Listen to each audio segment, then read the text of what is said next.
Hello friends, welcome to ज्ञान मंत्रा। ज्ञान मंत्रा college of competition में आप सभी का स्वागत करते हैं। बेटा, Delhi police head constable NTPC में जितने भी करंट्स के टॉपिक आते हैं, जैसे important days, important summits, cabinet ministry, important plannings, awards, sports award, budget, sports person, CAA and 370, education policy, GST, army, navy, air force, इनसे रिलेटेड जितने भी questions very and very important हैं, वो आपको ज्ञान मंत्रा की टीम अब ऑफलाइन ही नहीं ऑनलाइन भी शुरू करा रही है। आज तक बेटा एक ही चीज समझ आती थी कि ऑफलाइन की जो ताकत है, सामने स्टूडेंट बैठा हो, ऑफलाइन की जो ताकत है वो ताकत किसी में नहीं है, ये बात तो फैक्ट है। बट अब क्या करें, लॉकडाउन चल रहा है अभी तक और बच्चों का लॉस हो रहा है, तो हमने ऑनलाइन में यूट्यूब पर कुछ वीडियो बनाई है जो बहुत ही जबरदस्त है। एक नौकरी, एक विजन, एक टारगेट लेके चलोगे लाइफ में तो आप सक्सेस हो। आप डायरेक्टली पढ़िए और अपने आप को सक्सेस कीजिए। दोस्तों, आज के इस वीडियो में मैं आपको इंडियन रिवर सिस्टम पढ़ाने वाला हूं और इंडियन रिवर सिस्टम से रिलेटेड आपका एक भी क्वेश्चन गलत नहीं होगा किसी भी एग्जाम का, तो वीडियो को बहुत ध्यान से देखिएगा। चलिए शुरू करते हैं। दोस्तों, भारत के नदी सिस्टम को दो भागों में बांटा गया है। पहला है हिमालयन नदी और दूसरा है प्रायद्वीपीय नदी। देखिए, बात करें अगर हिमालयन नदी की, तो ऐसी नदियां जो हिमालय से निकलती है। देखिए, जो आप मैप में देख रहे हैं, ये जो वैली है पूरी, ये हिमालय की वैली है। तो ऐसी नदियां जो हिमालय से निकलती हैं उन्हें हिमालयन नदी, और ऐसी नदियां जो दक्षिण भारत से निकलती हैं, यानी नीचे का इलाका जो दक्षिण भारत से निकलती हैं, उन्हें कहते हैं प्रायद्वीपीय नदी। तो फ्रेंड्स, एक एक करके समझते हैं। तो सबसे पहले हम शुरू करते हैं हिमालयन नदी। देखिए फ्रेंड, जैसा कि आप इंडिया का मैप देख रहे हैं, इसमें एक तरफ तो है बंगाल की खाड़ी और दूसरी तरफ पड़ता है अरब सागर। इसमें कंफ्यूज नहीं होइएगा। देखिए, इसको याद कैसे रखेंगे, तो जिस तरफ वेस्ट बंगाल पड़ता है उधर पड़ता है बंगाल की खाड़ी और उसके अपोजिट साइड में पड़ता है अरब सागर। इसको इस तरीके से याद रख सकते हैं। देखिए, चीन के तिब्बत में एक स्थान पड़ता है जिसका नाम है मानसरोवर, और इसी मानसरोवर से एक नदी निकलती है जो भारत, अफगानिस्तान और पाकिस्तान होते हुए अरब सागर में जाके गिर जाती है। और ये नदी कोई और नहीं, इस नदी को कहते हैं सिंधु नदी। देखिए, ये जो नदी है इसकी कुल लंबाई 2880 किलोमीटर की है। देखिए, सिंधु नदी की सहायक नदियों से क्वेश्चन पेपर में पूछे जाते हैं, तो इनको बहुत अच्छे से याद रखना। देखिए, इसमें सबसे पहली तो नदी होगी सिंधु नदी, उसके बाद है झेलम, फिर चिनाब, फिर रावी, फिर व्यास और फिर सतलज। फ्रेंड्स, इनका क्रम याद रखना, ये क्रम इंपॉर्टेंट है। क्या क्रम है? पहले सिंधु, फिर झेलम, फिर चिनाब, फिर रावी, फिर व्यास, फिर सतलज। ये क्रम आपको याद रखना है। देखिए, यहां से एक इंपॉर्टेंट क्वेश्चन बनता है फ्रेंड्स। 1960 में एक जल समझौता हुआ था जिसका नाम है सिंधु जल समझौता। और सिंधु जल समझौता था क्या? तो फ्रेंड्स, इसमें ये सहमति बनी थी कि देखिए, सारी नदियां भारत से निकलती हैं, तो अगर भारत सारी नदियों का पानी रोक ले तो पाकिस्तान को पानी नहीं मिलेगा। तो ऐसी पोजीशन में यह समझौता हुआ कि ऊपर की जो तीन नदियां हैं, कौन कौन सी?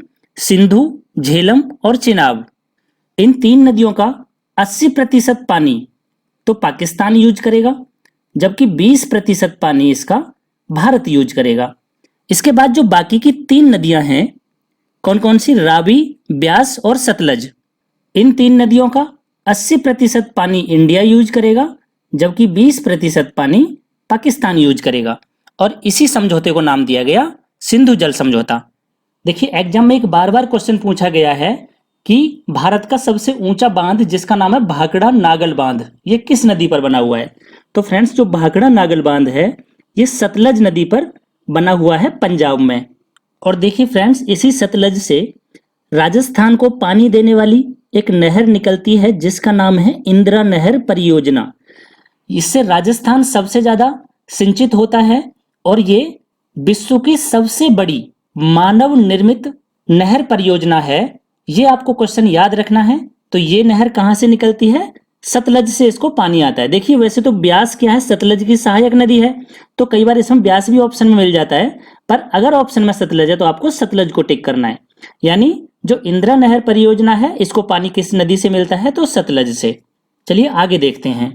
देखिए उत्तराखंड में एक स्थान है जिसका नाम है गंगोत्री, और इसी गंगोत्री से यूपी, बिहार, झारखंड का थोड़ा सा भाग और पश्चिम बंगाल होते हुए एक नदी निकलती है जो आगे जाके बंगाल की खाड़ी में मिल जाती है, और इस नदी का नाम है गंगा नदी। देखिए इस नदी की कुल लंबाई 25 यानी 2525 किलोमीटर है, और ये भारत की सबसे लंबी नदी है। यहीं उत्तराखंड से ही एक और नदी निकलती है जो आगे जाकर गंगा नदी में ही मिल जाती है। इस नदी को कहते हैं यमुना नदी। इस नदी की कुल लंबाई है 1310 किलोमीटर, और ये भारत की सबसे बड़ी सहायक नदी है। क्या? भारत की सबसे बड़ी सहायक नदी। और ये कहां पर जाकर मिलती है गंगा में? इलाहाबाद के प्रयाग में जाकर के ये गंगा से मिल जाती है। देखिए गंगा के बारे में एक दो पॉइंट और याद रखना फ्रेंड्स, कि गंगा का जो गंगा नाम है ये तब पड़ता है जब अलकनंदा और भागीरथी दोनों नदी आकर के मिलती हैं। इसके बाद इनकी संयुक्त धारा को कहते हैं गंगा। ये आपको कई बार पेपर में पूछा जा सकता है कि गंगा किन दो नदियों की मुख्य धारा से मिलकर बनी है? तो भागीरथी और अलकनंदा से। और भारत की सबसे बड़ी सहायक नदी कौन सी है? तो वह है यमुना। किसकी सहायक नदी? गंगा की सहायक नदी। कहां पर मिलती है गंगा से जाकर? तो इलाहाबाद के प्रयाग में। देखिए फ्रेंड्स, जब ये गंगा भारत से निकलकर बांग्लादेश में प्रवेश करती है तो वहां इसका एक नया नाम पड़ता है जिसे पद्मा के नाम से जाना जाता है। बांग्लादेश में गंगा को किस नाम से जाना जाता है? पद्मा के नाम से। देखिए फ्रेंड्स, मानसरोवर से ही एक और नदी निकलती है जो तिब्बत से होती हुई अरुणाचल प्रदेश से भारत में एंटर करती है और बांग्लादेश होती हुई गंगा नदी के साथ मिलकर बंगाल की खाड़ी में चली जाती है। और इस नदी को तिब्बत में सांपो के नाम से जाना जाता है। इसकी जो कुल लंबाई है वो 2900 किलोमीटर की है।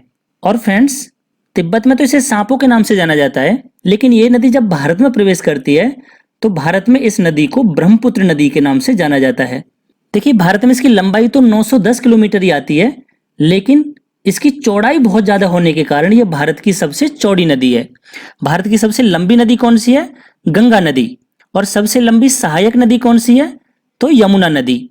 और सबसे चौड़ी नदी है ब्रह्मपुत्र नदी। लेकिन फ्रेंड्स, इसको अरुणाचल प्रदेश में दूसरे नाम से जाना जाता है। इसे दिहांग के नाम से जाना जाता है अरुणाचल प्रदेश में, ब्रह्मपुत्र नदी को। कुछ और पॉइंट ध्यान दीजिएगा। और देखिए, जब ये ब्रह्मपुत्र नदी बांग्लादेश में प्रवेश करती है तो फ्रेंड्स वहां इस नदी को जमुना के नाम से जाना जाता है। गंगा नदी को पद्मा के नाम से जाना जाता है बांग्लादेश में, जबकि ब्रह्मपुत्र नदी को जमुना के नाम से जाना जाता है। और जब गंगा से आकर मिल जाती है ब्रह्मपुत्र नदी और संयुक्त रूप से जो धारा आगे बहती है उस धारा का नाम मेघना कहलाता है। यानी जहां पर आकर ये गंगा से मिलती है तो इसे मेघना कहते हैं। यानी ध्यान से समझिए, जो गंगा है इसे बांग्लादेश में तो जाना जाता है पद्मा के नाम से, और जो ब्रह्मपुत्र है इसे बांग्लादेश में जाना जाता है जमुना के नाम से। और जब गंगा और ब्रह्मपुत्र दोनों मिल जाती हैं तो इसे जाना जाता है मेघना के नाम से। ये आपको याद रखना है। देखिए फ्रेंड्स, जब गंगा और ब्रह्मपुत्र मिल जाती हैं तो फ्रेंड्स यहाँ पर ये एक बहुत बड़े डेल्टा का निर्माण करती हैं, और ये जो डेल्टा है इसका नाम आपको याद रखना है, जिसका नाम है सुंदरबन डेल्टा। और जो सुंदरबन डेल्टा है ये विश्व का सबसे बड़ा डेल्टा है। तो अगर पेपर में पूछ लिया जाए कि विश्व का सबसे बड़ा सुंदरबन डेल्टा कौन कौन सी नदी के से मिलकर बनता है, तो गंगा और ब्रह्मपुत्र इन दोनों के मिलने से बनता है सुंदरबन डेल्टा। इसका नाम सुंदरबन क्यों पड़ा? क्योंकि यहाँ पर जो मैग्रोव बन पाए जाते हैं उन्हें सुंदरी कहा जाता है, और उन्हीं के नाम पर पड़ा सुंदरबन। देखिए फ्रेंड्स, डेल्टा ऐसी जगह को कहा जाता है कि जब नदियों द्वारा बहाकर लाए गए पत्थर, कंकड़ और मिट्टी एक जगह जमा हो जाते हैं तो उनसे डेल्टा का निर्माण होता है। अब आगे बात करते हैं। देखिए फ्रेंड्स, यहाँ पर एक श्रेणी पड़ती है अरावली की पर्वत श्रेणी, और इस अरावली पर्वत श्रेणी को विश्व की सबसे प्राचीन पर्वतमाला के नाम से जाना जाता है। अरावली पर्वत श्रेणी की जो सबसे ऊंची चोटी है उसका नाम है रायसीना हिल, जिस पर वर्तमान में राष्ट्रपति भवन बना हुआ है दिल्ली में। और इन अरावली की श्रेणियों से एक नदी निकलती है फ्रेंड्स। अच्छा, इस नदी की खास बात यह है कि ये नदी ना तो अरब सागर में गिरती है और ना ही बंगाल की खाड़ी में। ये कच्छ के रण में जाकर लुप्त हो जाती है। और फ्रेंड्स, इस नदी का जो नाम है वह है लूनी नदी। ये कई बार पेपर में पूछा गया है कि ऐसी नदी कौन सी है जो कच्छ के रण में जाके लुप्त हो जाती है, तो वो है लूनी नदी। अब देखिए छत्तीसगढ़ में एक जगह पड़ती है फ्रेंड्स, इस जगह का नाम है अमरकंटक। अमरकंटक से 3 नदियां अलग अलग निकलती हैं। पहली नदी इधर से निकलकर उत्तर की तरफ जाती है और गंगा में मिल जाती है।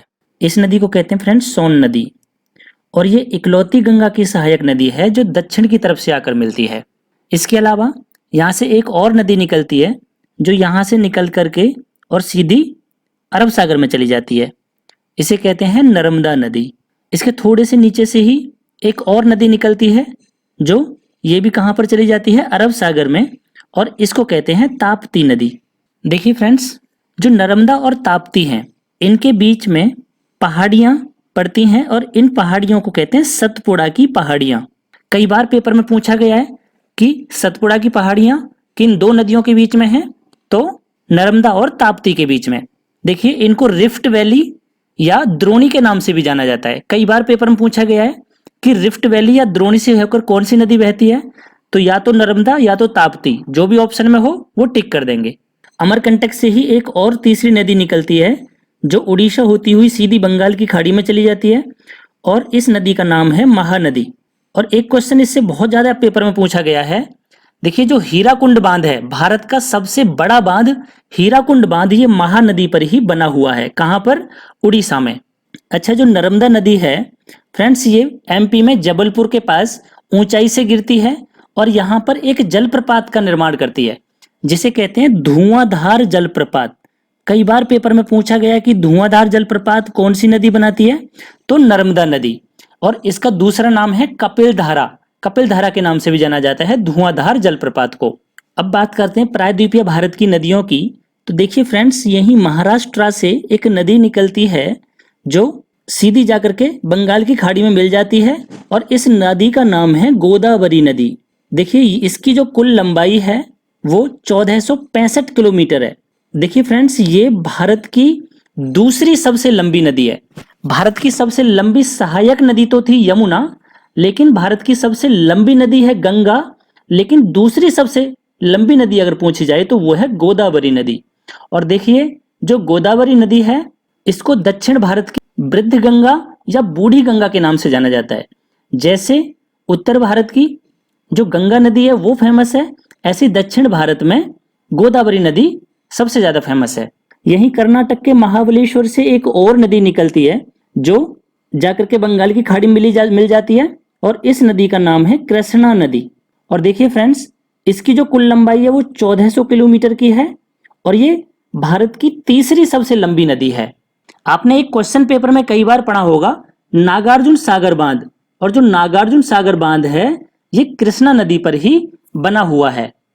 इसके अलावा एक और तमिलनाडु से जो नदी निकलती है ये भी जाकर बंगाल की खाड़ी में मिल जाती है, इसका नाम है कावेरी नदी।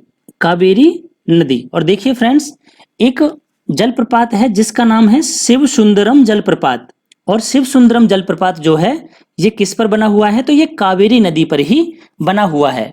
और देखिए फ्रेंड्स, कावेरी नदी से रिलेटेड एक विवाद पर क्वेश्चन पूछा गया है कि कर्नाटक और तमिलनाडु इन दोनों के बीच में जो विवाद है वो कावेरी नदी को लेकर के ही है।